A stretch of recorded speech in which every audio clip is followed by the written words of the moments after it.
LeBron James on the Miami Heat NBA basketball team. Lionel Messi on the Inter Miami soccer team. These are two legends of their respective sports that have played in Miami and have scored amazing goals and basketball goals. But soon a new man will be joining their ranks. I'm not gonna say who it is. I've censored him, but we'll be talking about him because today we'll be talking about UFC 327 in April in Miami, Florida. If you're from Miami, raise your hand. Let's go. But UFC is coming to Miami, and I built a little card around it. I want to get this video out quickly because I have a feeling that Dana White will be dropping the UFC 327 card announcement on the UFC 324 Paramount card, if that makes sense. So I want to get this out quickly, and I'm gonna get this out to you guys so you can watch this during fight week after you watch embedded during your lunch break. But this is a little card that I built. It's got a couple prelims, and it's got the main card. It also has some alternatives, so if one of these fights can't happen, the alternative would be a good alternative. Self-explanatory. Now I know this card looks pretty good, and it's pretty stacked on paper, but I think the UFC can realistically pull this off. Spoiler alert, there are 2 title fights, and I'm hearing that there could be 6 title fights on the White House card. In reality, it's going to be Conor McGregor versus Michael Chandler, so I think we can make this happen with 2 title fights. But yeah, let's get right into it with the first potential prelim. Terrence McKinney versus Nicholas Mata. Man, if you know, you know, this is elite ball knowledge. Terrence McKinney, round 1, demon. Unfortunately, we got fluked by that one Scottish dude. I forgot his name. I'm casual, I'm not gonna lie. No, yeah, we got fluked by my Scottish brother. I forgot what his name is. But hey, that's how it is sometimes. T-Rex, we're coming for the belt slowly but surely. Round 1, KO or bust versus Nicholas Mata. Nicholas Mata has been super entertaining in the UFC. I'm pretty sure his last fight was it the Azerbaijan fight against Sadikov? I don't remember. Chris Duncan. Chris Duncan is a Scottish dude. See, I'm not a casual. But Nicholas Mata coming off a fight of the year contender against Nazim Sadikov. This is one of those lower level, lightweight kind of fights, maybe in like the top 30 of the rankings. Honestly, I don't think either of these dudes gonna get in the rankings of the top 15 in the lightweight division. But bro, they put on some fucking bangers, and I think this is gonna be a banger for Miami. Obviously, Nicholas Mata is Brazilian, so we kind of want to bring that Latino spirit, the Brazilian spirit. We got some other dudes on this card that are Latino, including Esteban Ribovic, and he'll be fighting Ludovic Klein in this card that I created.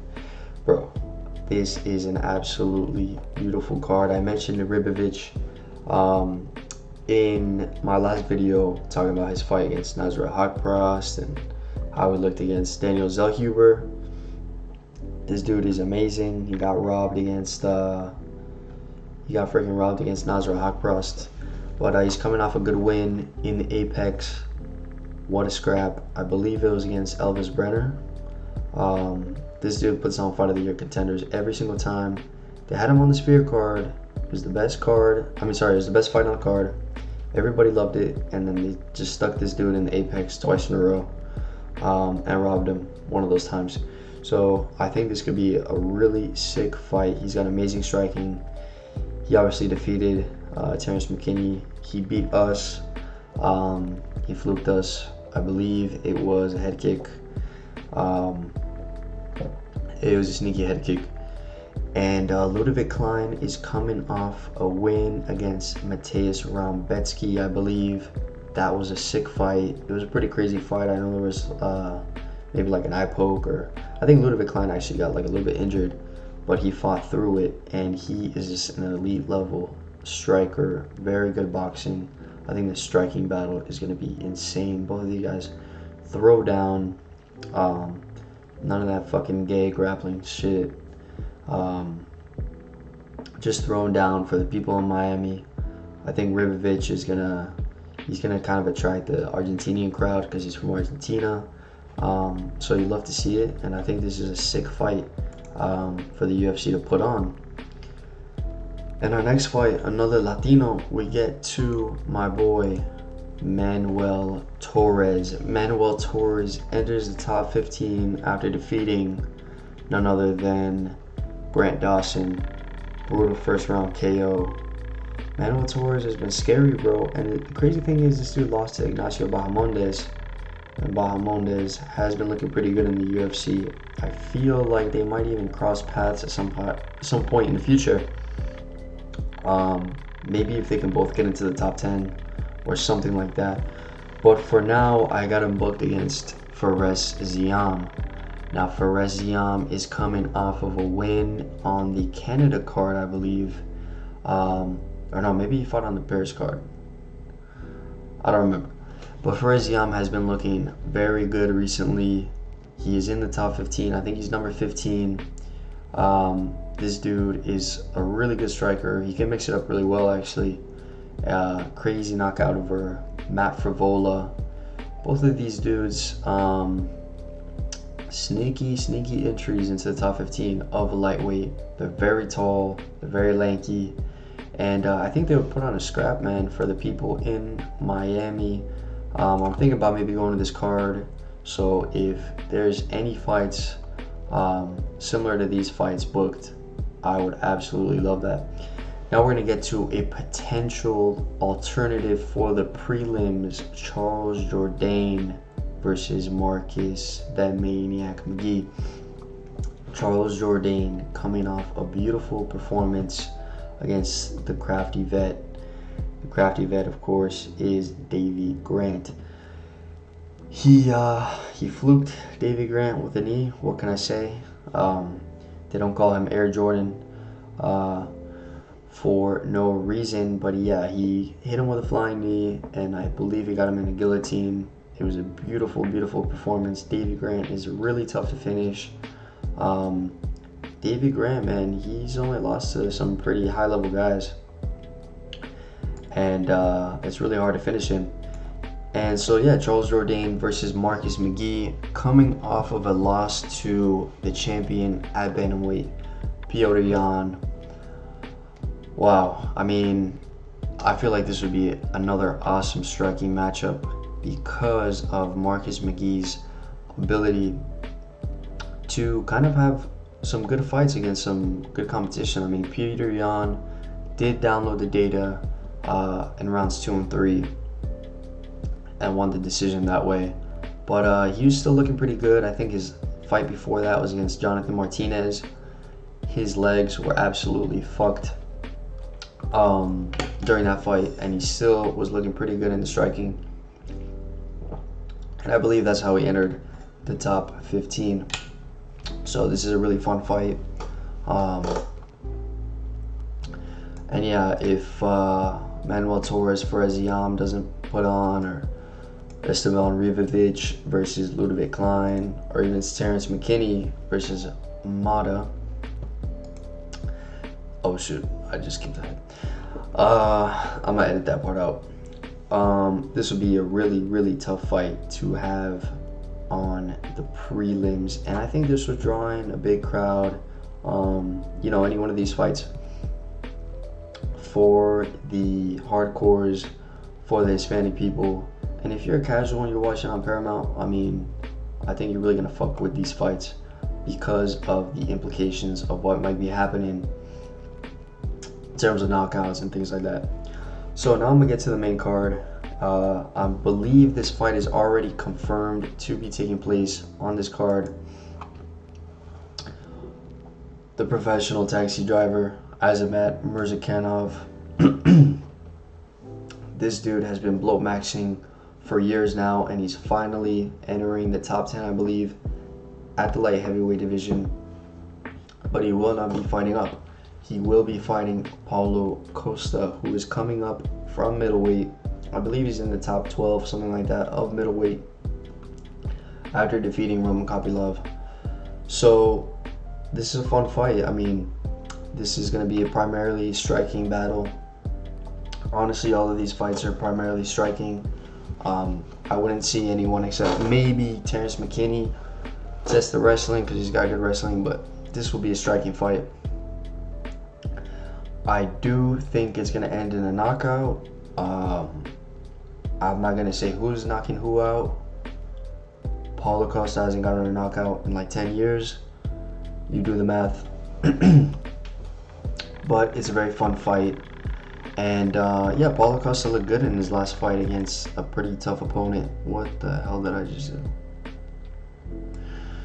Paulo Costa looked pretty good in his last fight against a tough opponent in Roman Kopylov. Azamat Murzakanov chinned Alexander Rakic in the first round. Nobody's done that to Rakic, to be fair.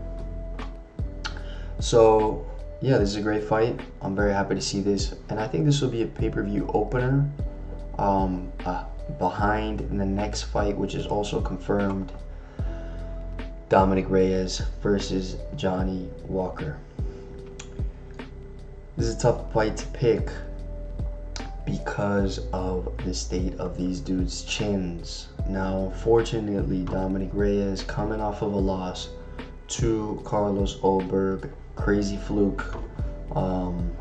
Really nasty fluke by Carlos Ulberg. Did not see it coming. Honestly, I thought Dominic Reyes was going to beat Ulberg and fight Yuri for the belt in the future. But that's fine. We're going to build our way back up against Johnny Walker, who had a very good performance against Zhang Mingyang. And let me just say, I had a feeling, bro, that if Zhang did not get the knockout in the first round, because all of his wins are by first round knockout, like genuinely. If he didn't get the knockout in the first round, man, Johnny Walker was going to craft it up. And that's exactly what he did. He like calf kicked TKO'd this dude, Zhang Mingyang. So that was crazy. He definitely ruined the party over in China. So yeah, Walker coming off of a win after suffering some pretty brutal losses, and Dominic Reyes coming off a loss after successfully winning about 4 in a row by knockout. So it's going to be interesting. The chin versus the chin. Whoever lands first will be sleeping until 2036. And now we get on to the featured fight. The big boys. Now, if you had seen my video from yesterday, I said that Waldo was going to piece up Derek Lewis and win that fight. With the situation at heavyweight, I don't think Waldo will be fighting for the belt until maybe the end of the year, October, November time, maybe even December time on that, Las Vegas December pay-per-view. But until then, I think he's gonna stay active, man. I think he might fight 2 more times after the Derek Lewis fight until he gets to the belt. So I think he's gonna beat Derek Lewis, and they're gonna match him up with Curtis Blades. Curtis Blades obviously has fought in Miami before. He fought on the Sean O'Malley versus Cheeto card. And honestly, looking at that card and looking at the Volt card from last year and Pereira versus Izzy too, hey, that's why I'm stacking this card, you know what I mean? The UFC has a really good history of stacking the cards in Miami. Also, just wishful thinking because I really want to go to this card, and I hope it is worth the $600 fucking for the nosebleeds tickets. But Yeah, this is a good fight. I mean, I think this would probably end up in a knockout, just like the Derek Lewis versus Waldo fight. I'm already booking this dude to fight, and he hasn't even fought in his book fight before. That's how active this dude is. But that's just how he is, bro. He's got to feed his kids because he got like 12 kids or something like that. This dude be procreating like crazy. So I think it's going to be Waldo versus Curtis Blades in the feature fight. I mean, we got some big boys fighting on this card. We got a light heavyweight, and a heavyweight fight. And this is a fun fight. This is a fresh matchup in the heavyweight division, which has been looking kind of slow. I'll be talking later about a shakeup in the heavyweight division and how exciting that might get. But until then, you could maybe even call this a #1 contender fight, depending on who has the belt. I mean, Curtis Blades has lost to Tom Aspinall, and I believe he has lost to Cyril Gane. That was a while ago, but he has lost to them. There could be a new challenger for the belt. I'm going to talk about that a little bit later. And obviously Waldo is a fresh matchup for everybody at the top of the division. I really want to see this dude fight for the belt, man, because he's really good, and I think if he can get past Curtis Blades, he's a tough test for anybody holding a belt. His activity is crazy. So now we're going to get on to the co-main event, and let me just tell you, I don't want to leak it, but I will be fighting in the co-main event. Joshua Van versus Manel Kape. I am obviously Joshua Van, holder of the flyweight belt, fighting against Mommy Manel Kape. Put those titties away, my boy. No, but in all seriousness, I think Joshua Van is going to make his first title defense in April in Miami against Manel Kape. I don't think they're going to go with the Tyra fight, unfortunately, even though that's a really fun fight, and it's also sort of like a preview for the Pantoja fight that we didn't get to see because of Tyra's ability on the ground. He finished Brandon Moreno, which was just crazy to see. I don't think it was an early stoppage. So I really would have liked to see Joshua Van versus Tetsuro Taira. Even in Japan, that would have been a crazy fight. But unfortunately, fortunately, this is still a badass fight. Listen, kid, this is a badass fight. What do you want me to do? It's a badass fight as the co-main event of UFC 327 in Miami in April. First title defense for Joshua Van. Dangerous striker in Manel Kape. I mean, Joshua Van went to war with Brandon Royval. I know it was on short notice. Brandon Royval is a tough opponent, but Manel Kape knocked him out in the first round in the Apex. So yeah, I mean, I've never seen anyone fold Royval like that. That was crazy. And as a Royval fan and a Joshua Van fan, it sucked to see. But Manel Kape has definitely earned the title shot. I think he's going to surpass Tyra, like I said. And I think this is going to be a fun fight, man. I think this is going to be like, I don't know. I think this is going to be a generational fight, I'm not going to lie. I think any Joshua Van fight coming up will be generational. A fight against Pantoja, you know, the rematch, the real fight. Fight against Tyra is still a banger. Fight against Manel Kape will be a banger. I think that's going to be the co-main event of 327. And now the main event.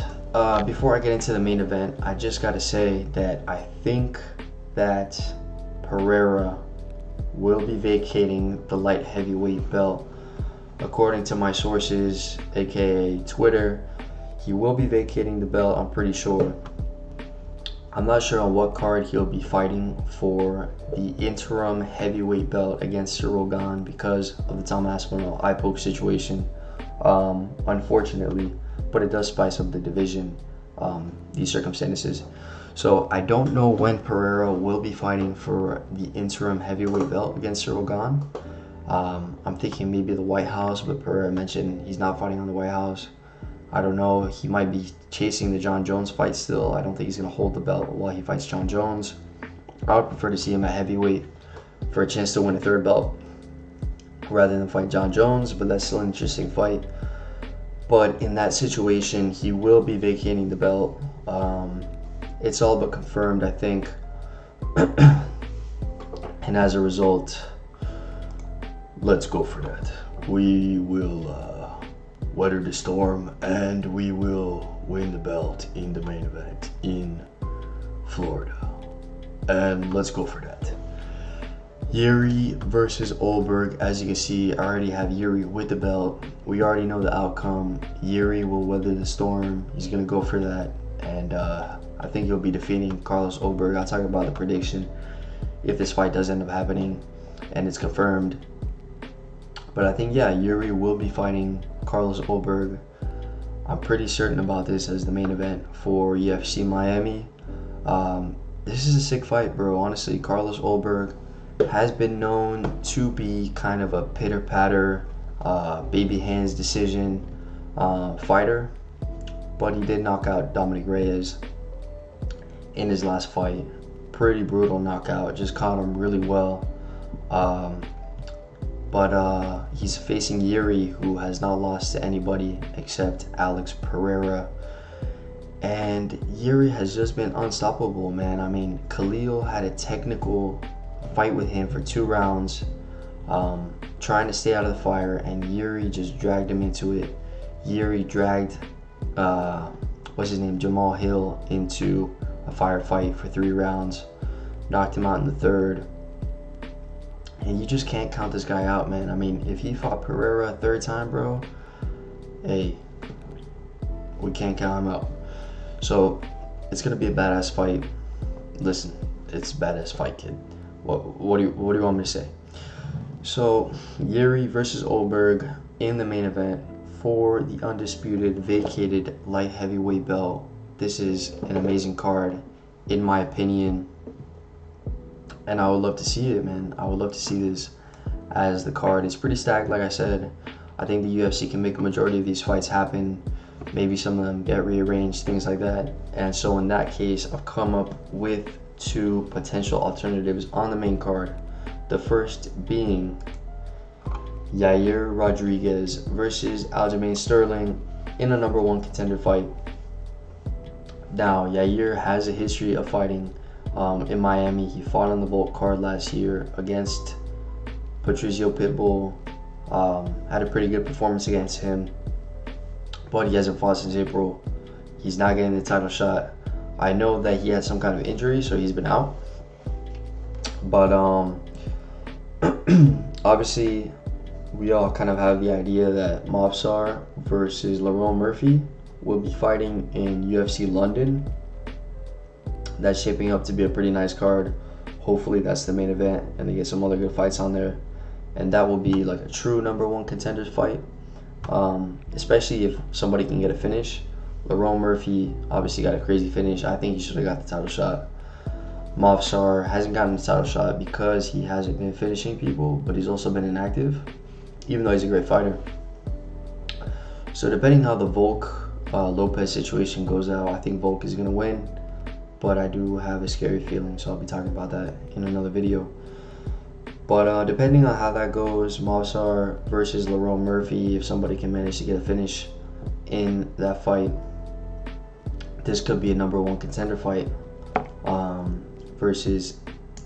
between Yair and Aljo, who, like I said, both have looked good in their previous fights. Aljo, 5-round decision against the corpse of Brian Ortega. Unfortunately, Brian Ortega struggling to make weight.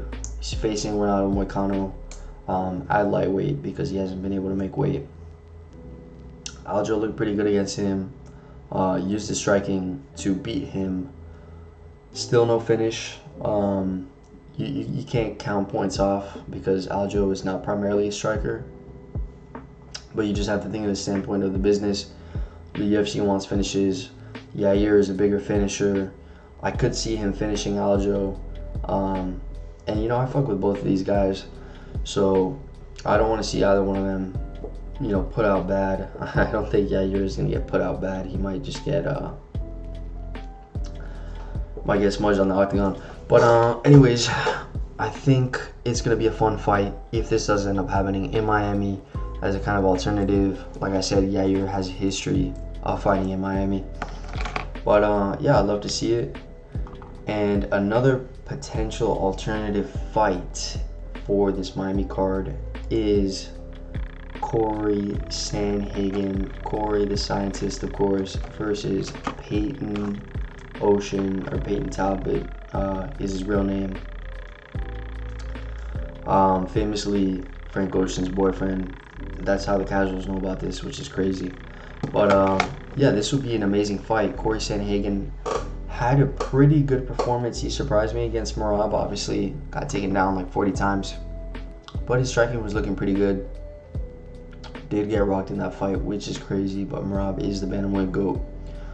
But he was looking pretty good, and he just hasn't been able to get to the belt, to get to that level, versus the rising Peyton Talbot, who absolutely smashed Henry Cejudo. And honestly, I don't think people are giving Peyton Talbot the credit that he deserves, because I think there's levels to Raoni Barcelos and Henry Cejudo. Even though Cejudo doesn't use his wrestling that much, or didn't use his wrestling that much, he is levels above Raoni Barcelos, in my opinion. And for Peyton Talbot to ragdoll him, destroy him on the feet, bust his face up, have a good scrap, and still get out of there relatively clean, is very impressive. And I think it shows that he's definitely in the top 7 or top 8 of the division. And Corey Sandhagen, who knows how his future is going to play out. If he can win this fight and maybe get another win, he could get back to the belt theoretically, especially if Petr Yan is still the champion, or if Sean O'Malley is the champion, because of his history with Petr Yan and having a close fight, and because the comparisons between him and O'Malley are always there. That being said, this is really a tough test for both of them to kind of see, again, where they are. Peyton, how far ahead he is, how close he is to getting to the belt, to a title shot. Corey Sandhagen is no slouch, but it is important to see how he's going to fight after getting kind of dominated by Merab. I mean, he did pretty good, but he did kind of get dominated, 49-46, almost finished. So it's interesting to see where he is. He's got to fight down the rankings, of course.